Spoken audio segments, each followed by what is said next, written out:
मन क्या है? अगर कोई यह प्रश्न पूछे कि मन क्या है, तो इसको व्यक्त करने के लिए पहले शरीर की जरूरत होगी, क्योंकि बिना शरीर के मन का कोई आधार नहीं, या बिना शरीर के मन कार्यान्वित नहीं हो सकता। और यह हमने देखा भी है, कोई व्यक्ति मृत पड़ा हुआ है, अब शरीर में कोई जान नहीं, अब मन शरीर के बिना कार्यान्वित नहीं हो सकता, अब वह कुछ कर नहीं सकता। क्यों? क्योंकि अगर सोच भी ले कि मन है उसके पास, लेकिन शरीर सुन्न हो चुका है, मृत हो चुका है, तो अब कोई रिएक्शन नहीं होता मन के द्वारा, मन कार्यान्वित नहीं होता। वहीं दूसरी ओर शरीर है लेकिन मन नहीं है, अगर मान ले तो शरीर क्या कार्यान्वित हो पाएगा? तो मन सिक्के का एक पहलू है और सिक्के का दूसरा पहलू है शरीर। शरीर के बिना मन और मन के बिना शरीर। इन दोनों को अगर जानना है तो हमें मन भी चाहिए और शरीर भी चाहिए। आंख देखती है, कान सुनते हैं। अगर आंख न देखे तो आंख के देखने की वजह से जो विचार उठा किसी दृश्य को देखकर, वह नहीं उठ पाएगा। क्यों? क्योंकि देखा ही नहीं गया। कान सुनते हैं, और अगर कान नहीं सुने तो सुनने की वजह से जो विचार उठ सकता था वो नहीं उठेगा। मगर बात आंख और कान तक ही सीमित नहीं है, पूरा शरीर सेंसिटिव है। 5 इंद्रियां हैं शरीर में, इनसे मन प्रभावित होता है तो विचार उठते हैं। नाक सूंघती है तो मन खुशबू या बदबू के अनुभव से विचार उठाता है, सबकॉन्शियस में ले जाता है सीधे, और पुरानी खुशबू या पुरानी बदबू से कोरिलेट करता है। यह हम सबका अनुभव है। मुंह से स्वाद या स्वाद का पता चलता है। इसी प्रकार स्पर्श से विचार उठते हैं। किसी ने स्पर्श किया, तुरंत विचार उठा, न्यूरॉन एक्टिव हुए, नर्वस सिस्टम एक्टिव हुआ, तुरंत विचार उठा कि किसका स्पर्श है, आदमी का है, औरत का है, बच्चे का है। उसी हिसाब से, जिस हिसाब से वो स्पर्श है, उसी हिसाब से एक्शन और रिएक्शन होता है। आप समझ सकते हैं कि ये कितना बड़ा मैकेनिज्म है। इसीलिए करोड़ों न्यूरॉन्स हैं जो संदेश भेजते हैं पूरे शरीर में कोशिकाओं के माध्यम से, और पूरा शरीर एक्टिव हो जाता है। उसके अलग अलग पार्ट अलग अलग तरह से एक्टिव हो जाते हैं। उनमें उसी तरह से स्राव होने लगता है, उसी तरह से उनमें से रस टपकने लगता है। यह कोई ऐसी बात नहीं है कि ये इसको कहीं आपको एटम की तरह ये दिखाई नहीं देता, तो इसको समझने के लिए आपको कुछ किताबें पढ़नी पड़ेंगी तो समझ में आएगा, नहीं आएगा। आपको कुछ मशीनरी चाहिए, आपको कुछ टेक्नोलॉजी से जुड़ा हुआ होना चाहिए। ऐसा कुछ भी नहीं है। ये रोज हमारे साथ हर पल घटनाएं घट रही हैं, लेकिन हम बेहोश हैं। अगर हमारा होश हो, अगर हमारे अंदर क्षमता हो सोचने और समझने की, अगर हम सेंसिटिव हो, तो यह सारी बातें, यह सारी साइंटिफिक रिसर्च हम अपने ही अंदर कर सकते। हमें कहीं भी जाने की जरूरत नहीं, हमें किसी लैब की जरूरत नहीं। इसीलिए ज्ञानी जनों ने इस शरीर को ही एक प्रयोगशाला कहा। यह शरीर एक बहुत बड़ी प्रयोगशाला है। यहाँ बहुत कुछ घट रहा है, यहाँ पूरा ब्रह्मांड की सारी घटनाएं इसी में घट रही हैं। और यहाँ तक ज्ञानी जनों ने तो यहाँ तक कह दिया कि एक समुद्र की तरह है ये पूरा। जिस तरह समुद्र में ज्वार भाटे आते हैं, जिस तरह समुद्र में लहरें उठ रही हैं, उसी तरह मनुष्य के अंदर लहरें उठ रही हैं। जिस तरह समुद्र पानी से भरा हुआ है, उसी तरह यह पूरा शरीर 75 से 80% पानी से भरा हुआ है। लेकिन हम इसको कोरिलेट नहीं कर पाते, लेकिन हम इसको समझ नहीं पाते। क्यों? क्योंकि हमारे अंदर वो संवेदना नहीं है, वो सेंसिटिविटी नहीं है। और सेंसिटिविटी क्यों नहीं है? क्योंकि हमने अपने को इतना सेंसिटिविटी लाने के लिए, इतना सेंसिटिव होने के लिए प्रयास ही नहीं किया। जाने और अनजाने में जिस तरह से हमारी ये फैकल्टी काम कर रही है,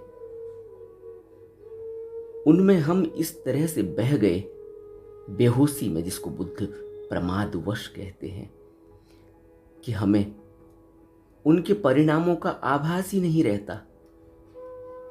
देखो किस तरह से ये मैकेनिक्स काम करती है। एक छोटा सा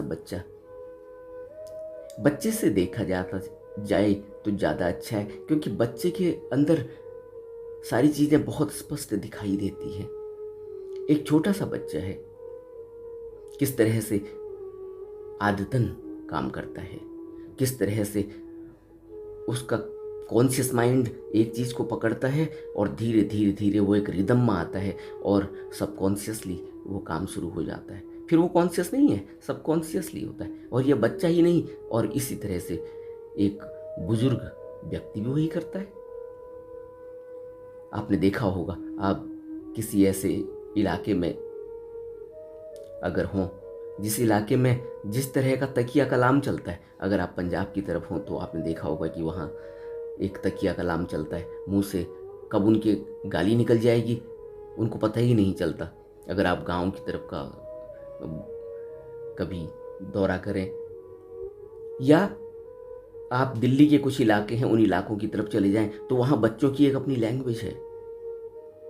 क्योंकि मैं तो बच्चों को बहुत ज़्यादा बच्चों से जुड़ा हुआ हूँ, तो मैं देखता हूँ कि वो एक पर्टिकुलर एरिया से आते हैं। उस पर्टिकुलर एरिया में उनकी जो भाषा है वो कई बार तो इतनी बेहूदी है और कई बार इतनी फाइन और रिफाइन है, इतनी अच्छी है। वो एरिया पर डिपेंड करता है कि वो व्यक्ति का किस तरह से उसके अंदर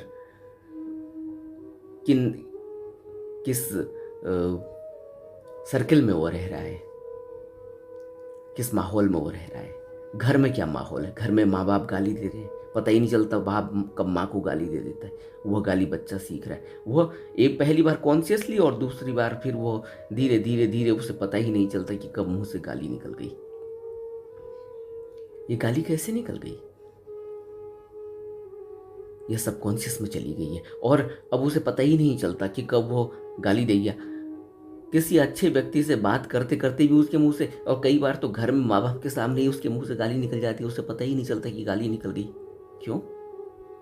क्योंकि वो जब अपने सर्कल में रहता है, बच्चों के साथ रहता है, तो वो उसी तरह से वो उन एडजेक्टिव्स को यूज करता है, और वो एडजेक्टिव्स इतने उसके अंदर बैठ गए हैं कि सबकॉन्शियस से कब बाहर निकल आते हैं पता ही नहीं चलता।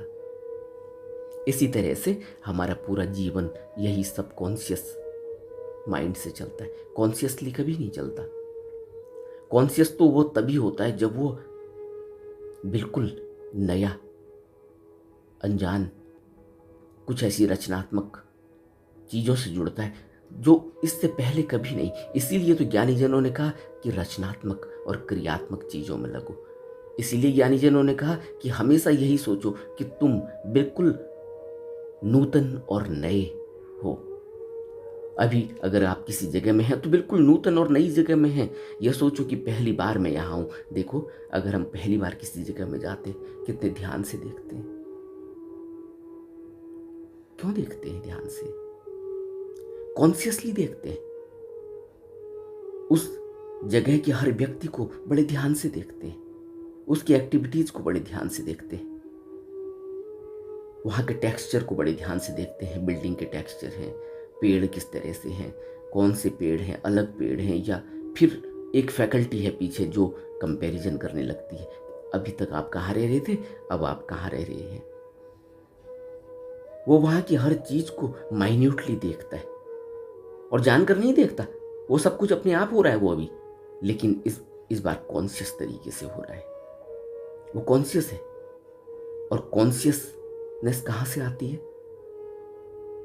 जब पीछे का पुराना ढर्रा हट जाता है। और यह कॉन्शियस कैसे बनी रहेगी?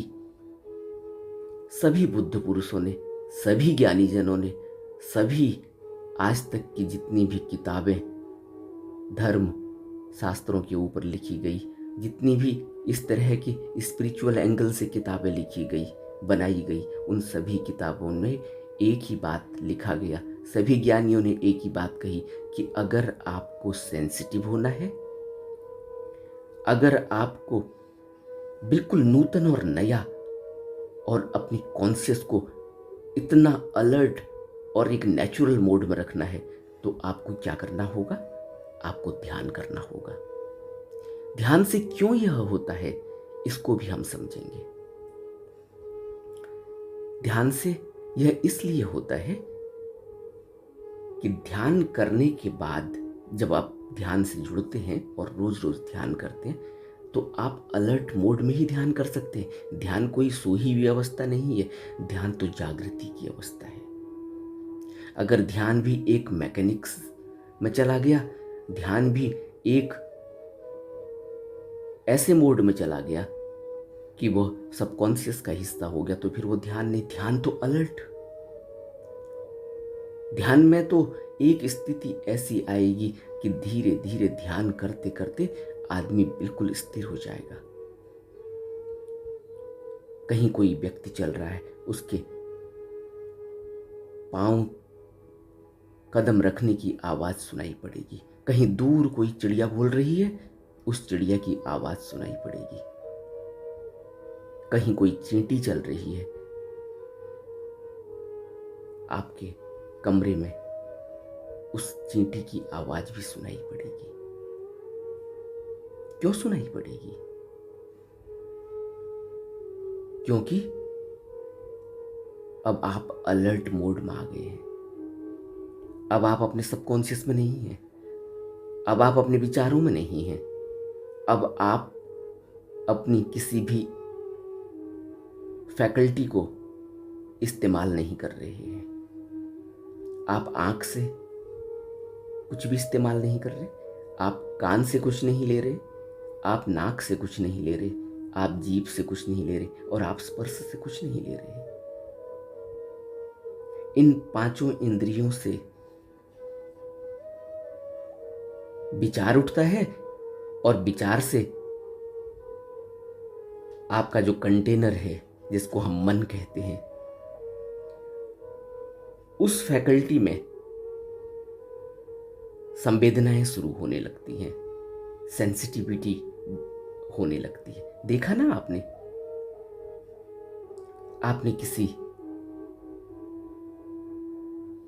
दुखी व्यक्ति को देखा, आंखों से देखा, शत विकसित है, चोट लगी हुई है, किसने मारा, क्या मारा, कुछ पता नहीं, करा रहा है, आप द्रवित हो जाते हैं। आपने देखा,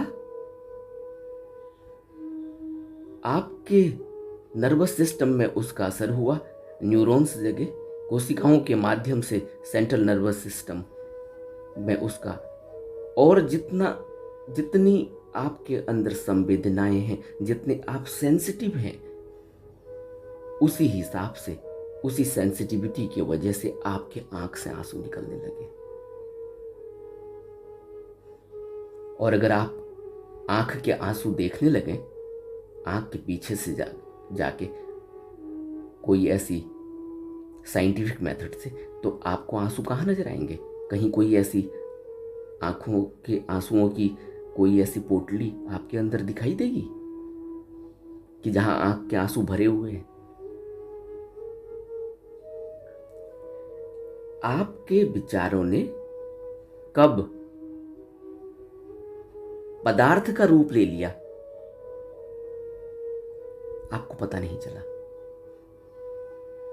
यह बात क्यों नहीं समझ में आती आपके, या हमारे समझ में यह बात क्यों नहीं आती कि यह विचार जो आपको सिर्फ विचार दिखाई दे रहा है, जो आपने दृश्य देखा, आंख से देखा, आप इस आंख से देखे हुए दृश्य को क्या आपने सिर्फ देखा?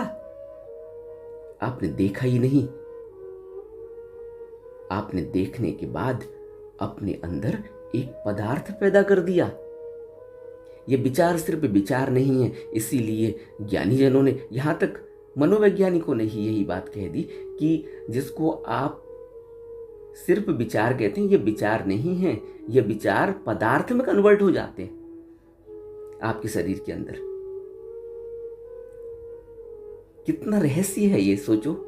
जिसको हम सिर्फ विचार मान रहे हैं, हम सोच रहे हैं एक थॉट है, ये थॉट नहीं है, ये थॉट पदार्थ में कन्वर्ट हो जाता है, मैटर में कन्वर्ट हो जाता है। और आप देख सकते हो, आपने एक चिड़िया को देखा, उसको चोट लगी हुई थी, वो कराह रही है, फड़फड़ा रही है। आपकी सेंसिटिविटी के रेशियो में आपके अंदर प्रभाव पैदा हुआ और नर्वस सिस्टम आपका एक्टिव हुआ और आपके आंख से आंसू निकलने लग गया, एक पदार्थ पैदा हो गया। और यह पदार्थ अगर वो फड़फड़ाता हुआ, छटपटाता हुआ, दुखी नहीं दिखाई देता तो यह पदार्थ पैदा नहीं होता। आपके विचार सिर्फ विचार नहीं है। इसलिए ज्ञानी जन कहते हैं कि क्यों बुद्ध ने इतना बड़ा स्टेटमेंट दे दिया, क्या कि जो प्रमादवश जीवन जी रहा है वह मृतवश है, वह मरा ही हुआ है। ये छोटा स्टेटमेंट है, और इस स्टेटमेंट को सुनने के बाद कितनी तकलीफ होती होगी एक वैज्ञानिक को, कितनी तकलीफ होती होगी एक प्रोफेसर को, कितनी तकलीफ होती होगी एक डॉक्टर को, एक इंजीनियर को, क्योंकि वो कहते हैं वो तो इतना बड़ा निर्माण कर रहे हैं। और बुद्ध क्या कह रहे हैं कि जो प्रमाद में है वो मृतवश है। और प्रमाद में कौन है? प्रमाद में वह व्यक्ति है जिस व्यक्ति को अपना कुछ भी पता नहीं, जो बेहोश है, जिसके अंदर होश नहीं। और हम सब बेहोश हैं, हमें पता ही नहीं चलता। अभी मैंने कहा ना, बच्चे को पता ही नहीं चल रहा कि कब उसके मुंह से गाली निकल रही है। और बच्चा तो छोड़ो, मैंने बताया आपको कि अगर आप किसी ऐसी जगह में चले जाएं जहां यह एक रहट सी चलती है, जहां आदमी इन चीज़ों को इस तरह से इस्तेमाल करता है जैसे कुछ हुआ ही नहीं, तो पता ही नहीं चलता कि कब वो, इसी तरह से उनकी सेंसिटिविटी के हिसाब से बहुत से ऐसे एरिया हैं वहाँ पता ही नहीं चलता कि किसी जानवर को मारना तो उनके लिए बड़ी आम बात है, वो जानवर आप नहीं देख पाएंगे। आपके अंदर की सेंसिटिविटी अलग है, उनके अंदर की सेंसिटिविटी अलग है। उनको तो पता ही नहीं चलता, वो तो कब गर्दन मरोड़ देते हैं मुर्गी की और उसको ड्रम में डाल देंगे। क्या आपने क्या हमने ये सब देखा नहीं? क्या हम ये रोज नहीं देख सकते? जाकर देखें तो पता चलेगा। यह भी एक प्रयोग है, इसको ऐसा न समझे कि यह देखने से ही पाप लगेगा, कुछ नहीं लगेगा। देखने से समझ पैदा होगी कि क्या सेंसिटिविटी है उस आदमी के अंदर, और क्या सेंसिटिविटी है आपके अंदर, और क्या सेंसिटिविटी है बुद्ध के अंदर। तब यह पता चलेगा कि सेंसिटिविटी के कितने लेवल हैं और सेंसिटिविटी कैसे जगाई जा सकती है। फिर यह पता चलेगा कि बुद्ध में क्या फ़र्क है, फिर यह पता चलेगा एक कसाई में क्या फ़र्क है, फिर यह पता चलेगा कि आप में क्या फ़र्क है, फिर यह पता चलेगा कि एक उस वैज्ञानिक में क्या फ़र्क है जो 9 डायमेंशंस में चीज़ों को देखता है।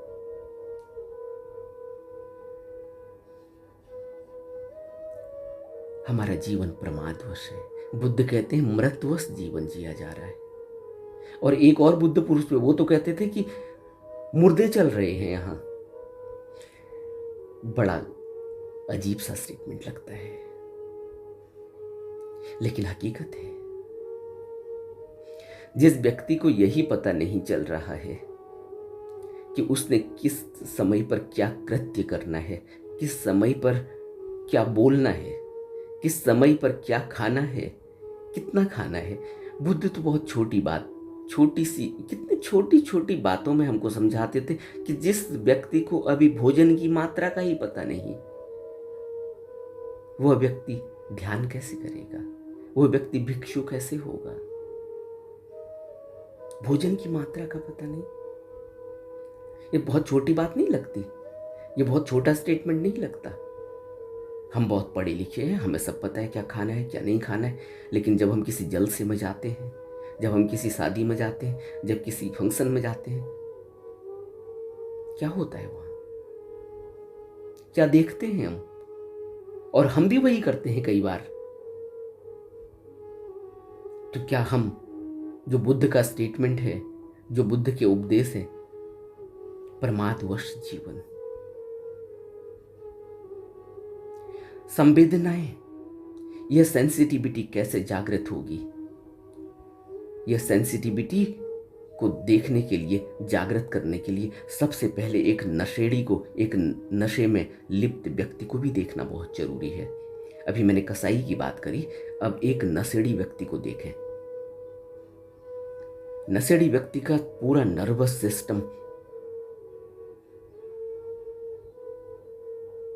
स्टिल हो गया होता है, अकड़ गया होता है। अब उसमें सेंसिटिविटी नहीं रही, उसमें वो संवेदनाएं नहीं रही, उसके न्यूरॉन्स पूरी तरह से जड़ होने लगे हैं। उसके न्यूरॉन्स से अब उसकी कोशिकाओं के द्वारा जो संवेदनाएं भेजी जाती हैं पूरे शरीर में, वह संवेदनाएं उसको नहीं पहुंच रही हैं। इसलिए नशे का इतना विरोध किया सभी बुद्ध पुरुषों ने। क्यों? क्योंकि यह दोनों अपोजिट अवस्थाएं हैं। एक तरफ संवेदनाओं को जगाना और महासंवेदनशील हो जाना बुद्ध की तरह ध्यान के जरिए, और एक तरफ ध्यान की बात करना और एक तरफ उन सारी संवेदनाओं में अपनी संवेदनाओं को कम करते जाना किसी भी भोग पदार्थ की वजह से। नशा, मैंने सिर्फ नशा कहा, सेक्स भी नशा है।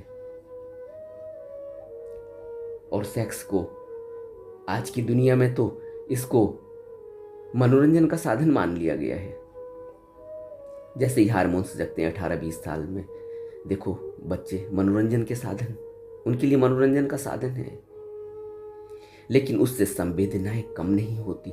संवेदनाएं किस तरह से कम हो रही हैं यह उनको पता नहीं चलता। वह भी एक नशा है। ज्यादा खाना भी एक नशा है, उससे भी संवेदनाएं कम हो जाती हैं। इसीलिए सभी ज्ञानीजनों ने कम भोजन की सलाह दी, कम सोने की सलाह दी, कम बोलने की सलाह दी, उससे भी संवेदनाएं कम हो जाती हैं। और संवेदनाओं से क्या होगा? संवेदनाओं से मेरे अंदर एक अलर्टनेस आएगी। संवेदनाओं से मेरे अंदर एक ऐसा कंट्रोल पैदा होगा। संवेदनाओं से मेरे अंदर एक ऐसी जागृति आएगी कि मुझे यह पता है कि मुझे क्या करना है और क्या नहीं करना है। क्या करने की वजह से ही तो दुख है, क्या नहीं करने की वजह से ही तो दुख है। मुझे तो पता ही नहीं चल रहा कि क्या करना है और क्या नहीं करना है। मेरे अंदर वो फैकल्टी ही पैदा नहीं हो पा रही है, वो जागृत नहीं हो पा रही है कि मैं ये डिसीजन ले सकूं कि यह ठीक है या नहीं है। क्यों? क्योंकि मैं किसी भी चीज़ की अति में चले जाता हूँ। मैं एक ऐसे, जैसे समुद्र से एक लहर उठी और वो लहर कंकड़ पत्थर और जितनी भी लकड़ियाँ और जितने भी कूड़ा करकट है सबको उठा के किनारे पर ले आई। इसी तरह से मेरा जीवन चल रहा है। मुझे पता ही नहीं चल रहा है कि क्या कंट्रोल होना चाहिए और कंट्रोल कैसे आएगा। जितनी सेंसिटिविटी बढ़ती चली जाएगी, उस सेंसिटिविटी के रेशियो में ही एक्टिवनेस, माइंड एक्टिव हो जाएगा। और सिर्फ माइंड ही काम नहीं कर रहा है, माइंड एक ऊर्जा है। माइंड को कभी भी कोई नकारात्मक दृष्टि से नहीं देखना चाहिए। मन एक ऊर्जा है और पूरे शरीर में आपकी ऊर्जा काम कर रही है। उस ऊर्जा को आप किस तरह से इस्तेमाल कर रहे हैं, उस पर सारा कुछ निर्भर करता है। इस ऊर्जा को आप सेक्स में भी लगा सकते हैं, इस ऊर्जा को आप ध्यान में भी लगा सकते हैं, अपने आप को अवलोकन करने में लगा सकते हैं, अपने विचारों को देखने में लगा सकते हैं। जैसे मैंने कहा कि एक व्यक्ति को पता ही नहीं चल रहा है कि मुर्गी की गर्दन मरोड़ के कब उसने ड्रम में डाल दी। उसकी वो सेंसिटिविटी है, वह अपने अपनी अपने क्रियाकलापों को, अपने विचारों को अभी तक पढ़ ही नहीं पा रहा है, पकड़ ही नहीं पा रहा है। क्यों? क्योंकि वो इतना हार्ड हो चुका है, सेंसिटिविटी खत्म हो गई। वो अभी एक नशा है, एक नशा करने वाला व्यक्ति है जिसकी सेंसिटिविटी खत्म हो गई है, नर्वस सिस्टम पूरा जड़ हो गया है, खाक हो गया है, कोयला हो गया है, जिसमें अब कोई विचार पहुंचते ही नहीं, जहां पहुंचने चाहिए वहां पहुंचते ही नहीं।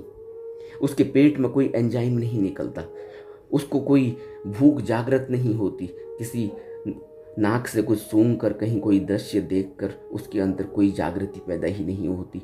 वो जागृति कहीं अधूरी अधूरी है।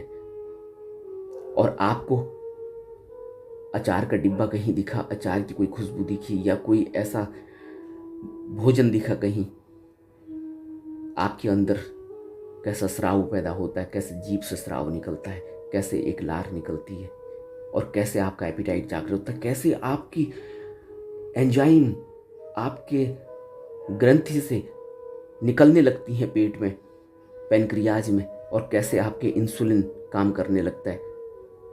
यह हमें कुछ भी पता नहीं। तो हमारा जीवन अगर प्रमादवश नहीं है तो क्या है? हम तो सोच रहे हैं विचार कुछ भी नहीं है। ये विचार कब आपके ये पदार्थ बन गया आपके शरीर में, आपको पता नहीं चलता है, या हमें पता नहीं चल रहा है। सबको पता चल रहा है, बस यही है कि हमारा जीवन वही उस मुर्गी, उसने तो मुर्गी की गर्दन इसलिए मरोड़नी है क्योंकि उसको उससे 50 रुपये 100 रुपये कमा लेने हैं। उसने उसको कुछ पता नहीं कि यह जीवन क्या है, क्या नहीं है, इसके क्या परिणाम होंगे। वह तो उसके लिए एक व्यवसाय है। इसी तरह से जो नशा कर रहा है उसके लिए भी उसके जीवन उतना ही है। उसे पता है कि इसी से मेरा काम चलना है, इसी से मेरा जीवन चलना है। इसी तरह से जो पैसे कमाने में लगा है उसे यही पता है कि ये पैसा किसी भी तरीके से पैसा आना चाहिए, क्योंकि पैसा से सब कुछ होता है। आज का संसार इसी तरह से चल रहा है। और बुद्ध कहते हैं कि एक और जीवन है, जिस समय आप इस मन को, इस ऊर्जा को समझने लगेंगे तो यह ऊर्जा जब आपको पूरी तरह से इसके अंदर इसकी एक्टिवनेस को पता चल जाएगा, इस ऊर्जा के बहाव का पता चल जाएगा, इसकी इतनी संवेदना आपके अंदर प्रकट हो जाएगी। मैंने बताया आपको संवेदनाएं कैसे शिथिल हो रही हैं, मैंने आपको बताया कि संवेदनाएं किस तरह से एक्टिव हो सकती हैं। एक्टिव होती हैं ध्यान से। जैसे ही आप ध्यान में बैठते हैं, स्थिर हो जाते हैं, आपकी सेंसिटिविटी, आपके पूरे शरीर में क्या चल रहा है, कहाँ चींटी सी चल रही है, कहाँ कौन सा रस निकल रहा है, कहाँ कौन से शरीर के किस भाग में किस तरह से सेंसेशन हो रही है, यह पता चलने लगता है। इसीलिए तो विपश्यना ध्यान का इतना महत्व है, इस पर इतना जोर दिया गया। बुद्ध ने इतना जोर दिया कि जब आप यह देखेंगे सेंसिटिविटी को, इस सेंसिटिविटी से आपको यह पता चलेगा कि आपके जो विचार हैं, ये सिर्फ विचार नहीं है कि आप कुछ भी देख लिया, सुबह से शाम तक मोबाइल में कुछ भी देख लिया, अंदर चला गया आंखों से, लगता है कुछ भी नहीं हुआ। आपके सबकॉन्शियस में, हमारे सबकॉन्शियस में कितना इकट्ठा हो गया हमें पता ही नहीं चला। और यह सबकॉन्शियस में इकट्ठा हुआ, अंदर बैठकर कितना इसने कितने पदार्थ पैदा कर दिए, उन पदार्थों का हमें पता ही नहीं चला। क्या कहते हैं मनोवैज्ञानिक? बुद्ध को तो चलो एक बार बुद्ध की बात नहीं करते हैं, मनोवैज्ञानिक क्या कहते हैं? मनोवैज्ञानिक यह कहते हैं कि शरीर ऊपर से हड्डी और मांस जो दिखाई दे रहा है, ये इतना ही नहीं है। आंखों से नहीं दिखाई देने वाली छोटी छोटी कोशिकाओं से यह पूरा बना हुआ है। और यह कोशिकाएं भी असंख्य अणु और परमाणु, एटम से बनी हुई है। और एटम आगे इलेक्ट्रॉन और प्रोटॉन से बने हुए हैं। और इलेक्ट्रॉन और प्रोटॉन सिर्फ क्या है? तरंग है। यही तो तरंग है ना, जो निरंतर गति करते रहते हैं। आपने कोई एक प्यारी सी पेंटिंग देखी बाहर, तुरंत एक तरंग उठी। वो तरंग क्या है? न्यूरॉन एक्टिव हुए, उसके बाद एक तरंग उठती है। वो तरंग क्या है? कब आपकी जेब में हाथ चला गया, कब आपकी जेब से पैसे निकल गए, कब आपकी एक इमेज बन गई पीछे कि कौन सी दीवार में कहाँ पर ये लगेगा मेरे कमरे में। यह तरंग इलेक्ट्रॉन और प्रोटॉन की यह तरंगें हैं। और इसी तरह से शरीर की सारी बायोकेमिकल और इलेक्ट्रोमैग्नेटिक हलचल इन्हीं छोटे छोटे इलेक्ट्रॉन और प्रोटॉन की तरंगों के कारण है। और मन में पैदा होने वाले विचार, जैसे मैंने अभी कहा कि किसी ने गाली दे दी, एक विचार उठा, क्रोध। और क्रोध उठते ही क्या हुआ? बायोकेमिकल रिएक्शन हुआ हाइपोथैलेमस में। एक ग्रंथि है ब्रेन के नीचे वाले भाग में, वहां से यह विचार और यह अनुभूतियों ने न्यूरोपेप्टाइड नाम के एक केमिकल निकलता है हाइपोथैलेमस ग्रंथि में। न्यूरोपेप्टाइड कहते हैं उसको, जो न्यूरॉन को एक्टिव कर रहा है, एक केमिकल। देखिए किस तरह से एक छोटी सी घटना, एक व्यक्ति ने मुंह से गाली दी, आपके कान में पड़ी, आपने उसको देखा, रिएक्शन हुआ, गुस्सा निकला, और आपकी हाइपोथैलेमस ग्रंथि जो ब्रेन के नीचे है, जिसको देखा जा सकता है, वहाँ से क्या केमिकल निकल गए, और केमिकल किस तरह से पूरे शरीर में कोशिकाओं के द्वारा कैसे मैसेज उन्होंने दिया है, और कैसे बायोकेमिकल एटम्स बन गए, और उन बायोकेमिकल्स एटम से, उन चिंताओं से और दुख से किस तरह से आपकी बॉडी में एंड्रोफिन का सिक्रेशन हुआ, या कोई एसिडिटी बढ़ी, या किस तरह से आपके पेट में जलन हुई, नहीं पता चलता कि किस तरह से एक विचार आपके शरीर पर प्रभाव डाल रहा है, और शरीर आपका किस तरह से, उसकी वजह से इस शरीर में रोग पैदा हो जाते हैं। जब लगातार यह एक ढर्रा सा बन जाएगा, लगातार यह केमिकल, बायोकेमिकल एटम्स निकलेंगे, और इस तरह से केमिकल का स्राव होगा, दुख, तनाव और चिंता बढ़ेगी, तो क्या होगा? स्टोमक में एसिड बनने लगेगा, पेट में एसिड बनने लगेगा, जलन होने लगेगी, हार्ट रेट बढ़ने लगेगा, ब्लड प्रेशर बढ़ने लगेगा, और इंसुलिन कम हो जाएगा, और धीरे धीरे धीरे धीरे आप कहोगे मुझे तो शुगर हो गई, हमें शुगर हो जाती है। एक विचार का परिणाम है यह, जिसको हम सोच रहे हैं कि क्या होता है विचारों से, क्या होता है गुस्सा करने से, क्या होता है तनाव करने से। और जब बुद्ध पुरुष ये कहते हैं, बात समझ में ही नहीं आ रही है। जब बुद्ध पुरुषों की बात समझ में नहीं आ रही है और रोज सुन रहे हैं, जब वो कह रहे हैं कि ध्यान करो, और ध्यान करने से आपके अंदर एक कंट्रोल पैदा होगा, इस कंट्रोल की वजह से, अब कंट्रोल ही तो पैदा होगा ना। नहीं कोई कहता है कि ध्यान क्यों करें, ध्यान से क्या हो जाएगा, क्या महान हो जाएगा ध्यान से? ध्यान से यह महान हो जाएगा कि कोई व्यक्ति ने आपको गाली दी, आपने उस व्यक्ति को देखा, आपको देखते ही यह समझ में आ गया कि इस व्यक्ति का दायरा इतना ही है, ये यही कर सकता है, और ये जो इसके पास है ये यही दे रहा है, जैसे बुद्ध ने कहा। यही आपको भी समझ में आएगा, क्योंकि आप उसकी पर्सनैलिटी को बहुत आसानी से देख पा रहे हो कि वो व्यक्ति होश में ही नहीं है। शराब पिया हुआ है तो गाली तो देगा ही, या अपनी टेंशन में इसलिए गाली तो देगा ही, हमें तो नहीं पता, लेकिन उसकी एक्टिविटीज से, उसकी भाव भंगिमा से पता चल जाता है। जब ध्यान करेंगे तो यह भी पता चल जाएगा कि एक व्यक्ति किस लेवल से बोल रहा है, किस तल में है, अभी किस तल से बोल रहा है, उसके माइंड का लेवल क्या है। और वो गाली दे रहा है, आपने सुनी, लेकिन आपने कोई रिएक्शन नहीं किया, तो क्या होगा? आपके अंदर से यह नहीं होगा जो मैंने अभी आपको कहा, यह बायोकेमिकल्स रिएक्शन नहीं होंगे,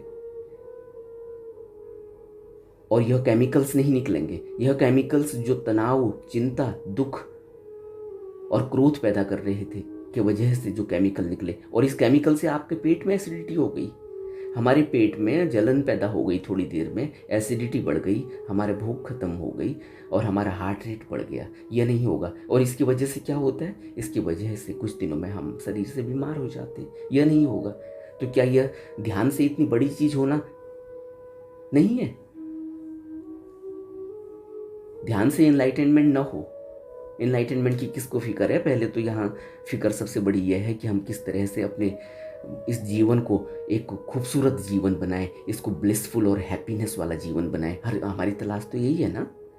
तो ब्लिसफुल और हैप्पीनेस वाला जीवन कैसे बनेगा? ध्यान से बनेगा। इसलिए ध्यान की जरूरत है। इसलिए सभी बुद्ध पुरुष, एक बुद्ध पुरुष ने तो कभी यह नहीं कहा होता अगर कि ध्यान की कोई जरूरत नहीं है, तुम जैसे हो वैसे ही आनंद में हो बस। लेकिन सभी बुद्ध पुरुषों ने, आप इतिहास देखें, आज का इतिहास नहीं है, कब का इतिहास, मतलब हमें मिल भी नहीं पाएगा। वहां से भी अगर खोज करें, आज तक जितने भी बुद्ध पुरुष हुए उन सभी बुद्ध पुरुषों ने ध्यान की बात करी। और हम कहते हैं कि ध्यान से क्या होगा, ध्यान में तो मन ही नहीं लगता, ध्यान से क्या महान हो जाएगा, ध्यान से कौन सा एनलाइटनमेंट हो जाएगा, फिर क्या हो जाएगा, फिर हम कहाँ पहुँच जाएंगे? हम कहीं नहीं पहुँचेंगे। हमें अपने विचारों को देखने और समझने का पता चलेगा। हमें यह पता चलेगा कि हमारा जीवन बहुत सुख में बीत सकता है। हमें यह पता चलेगा कि इस विचार की वजह से जो मैं अपने पास्ट में और अपने फ्यूचर में जाके जो मुझे दुख और तकलीफ हो रही है, जो मुझे एप्रीहेंशंस आ रहे हैं, जो हमें डर आ रहे हैं, यह नहीं होंगे। इन डर आने की वजह से, एप्रीहेंशन की वजह से जो मेरी बॉडी में जो रिएक्शंस हो रहे हैं, जो केमिकल्स निकल रहे हैं, और इन बायोकेमिकल्स निकलने की वजह से जो शरीर में जो टूट फूट हो रही है, जो परेशानी हो रही है, जो दुख पैदा हो रहा है, जो बीमारियां लग रही हैं, वह नहीं लगेंगी। तो क्या यह छोटा मोटा काम है? क्या यह सबसे बड़ी बात नहीं है ध्यान करने से?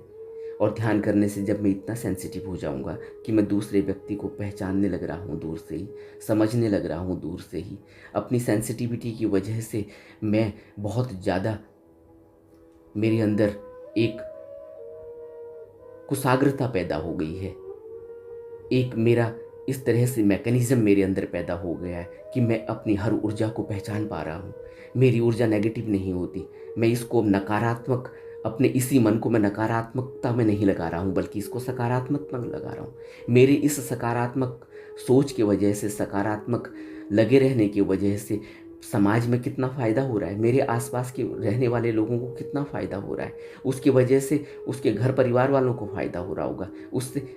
तो बिना जाने ही, यानी अनजाने में ही आप कितने लोगों का भला कर रहे हैं, इसका हम कभी अंदाजा लगा पाएंगे?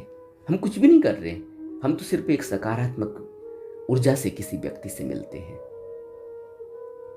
उसके साथ चाय पीते हैं। यह सकारात्मक ऊर्जा जो उसके अंदर जाएगी, यही सकारात्मक ऊर्जा लेकर जब वो अपने घर जाएगा तो शायद वो गुस्सा नहीं करेगा अपने बाल बच्चों से।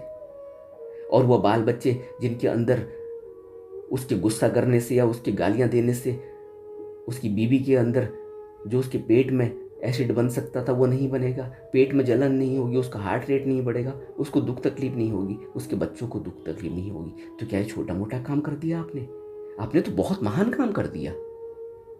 आप तो छोटे मोटे बुद्ध हो गए।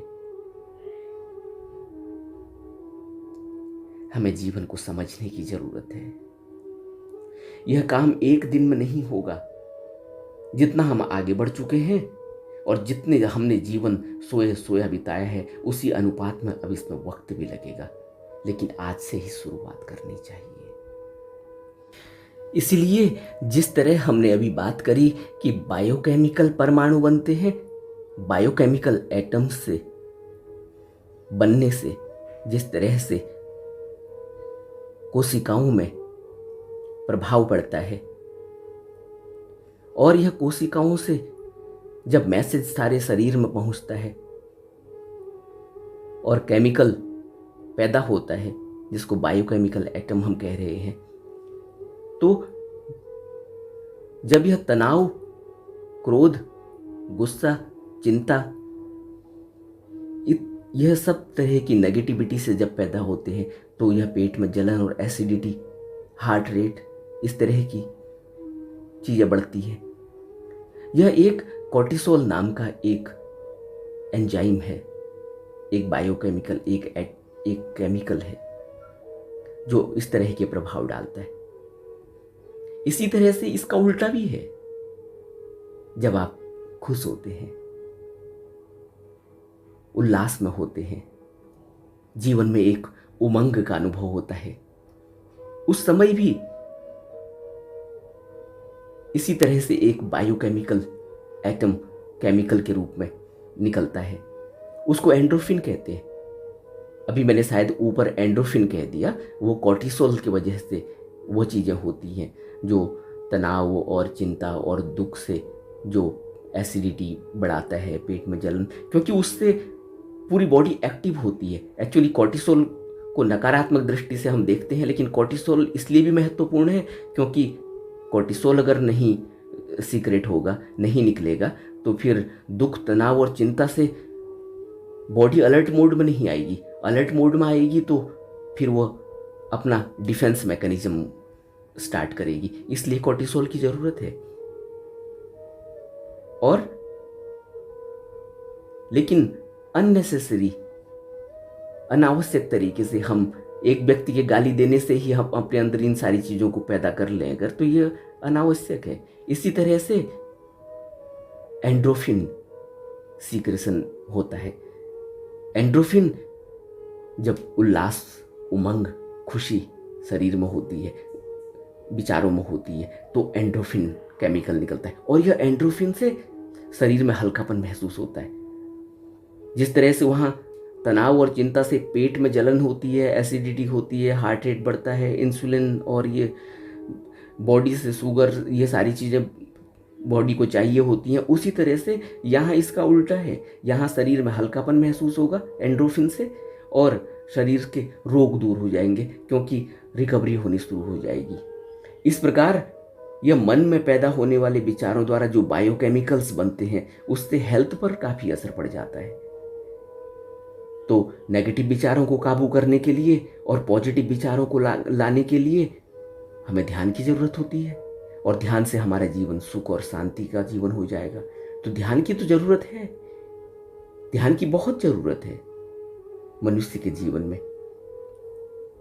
तो हमें इन सभी बातों पर गहरे में विचार करना चाहिए और ज़्यादा से ज़्यादा वक्त ध्यान में लगाना चाहिए।